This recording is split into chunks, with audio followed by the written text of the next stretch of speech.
This is actually one of my favorite books. I like the picture. Alright, I have high hopes for this book. Because Vladimir told me it's his favorite book. Duck, Death, and the Tulip. It's a duck. Whoa. Alright.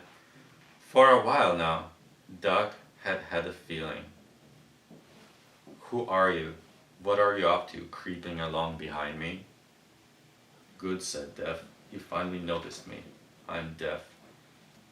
This isn't a children's book. This is like Native American shamanism book, which is awesome. Duck was scared stiff, and who could blame her? You've come to fetch me. Oh, I've been close by all your life, just in case. In case of what? Asked Death. Ask Duck, I think. No, Death, probably. Oh, yeah. You're right.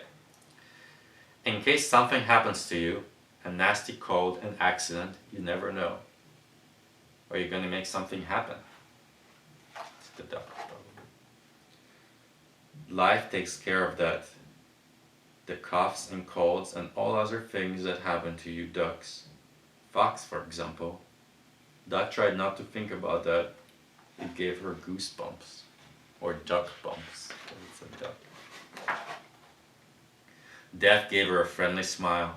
Actually, he was nice. If you forgot for a moment who he was, really quite nice. Shall we go down to the pond, she asked. Death had been dreading that.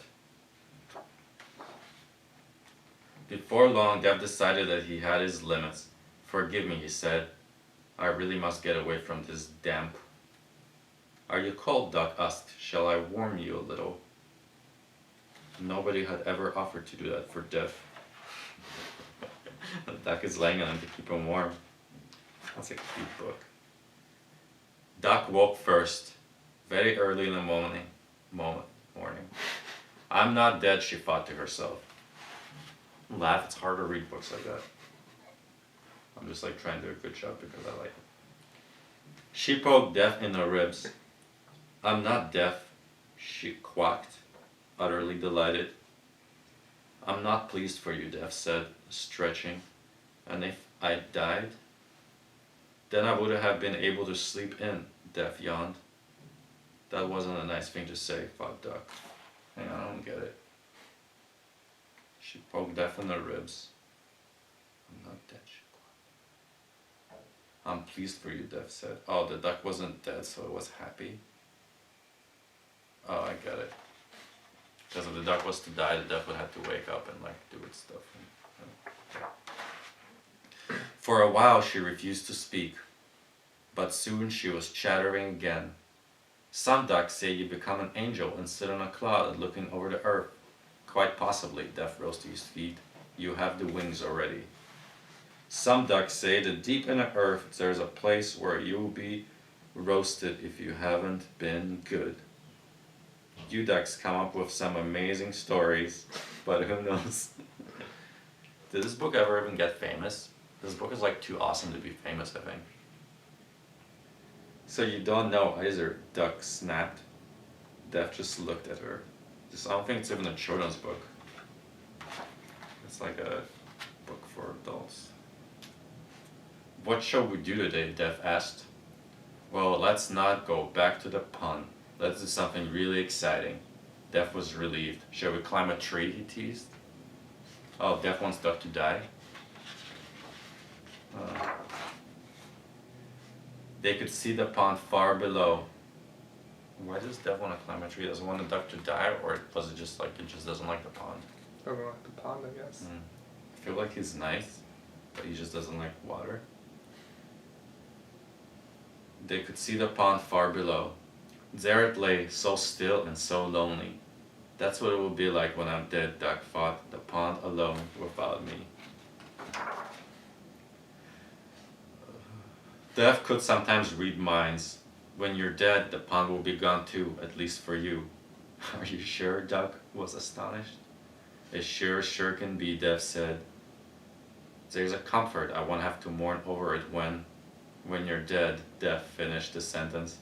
He wasn't coy about the subject. Let's climb down, Doug pleaded after a bit. You can start having strange thoughts in trees. This book is awesome, but how's it a children's book? Summer was ending. They should read this book in high school and like make people test on it so they understand what's coming for them. Summer was ending and they went less and less often to the pond. They sat together in the grass, saying little. When a cool wind ruffled her feathers, Doug felt its chill for the first time.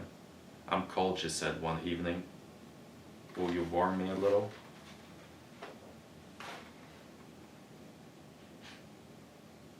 What a sad book.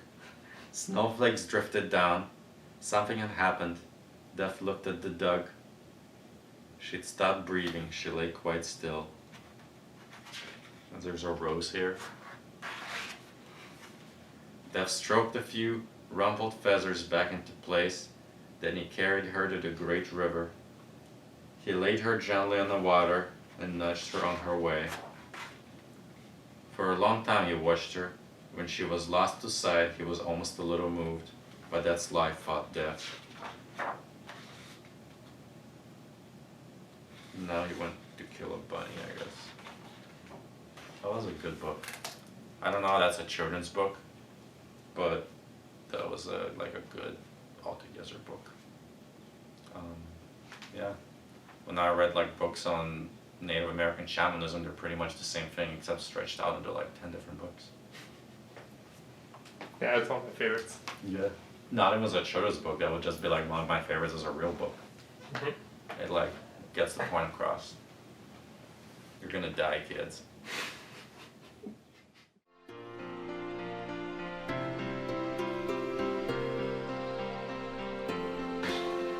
Across the open grasslands he smiles. Yep, he's a poacher. He has been away a long time. Because the government chased them off. Sometimes they come back and kill the rat. Is this like propaganda by the Kenyan government? They're all so happy.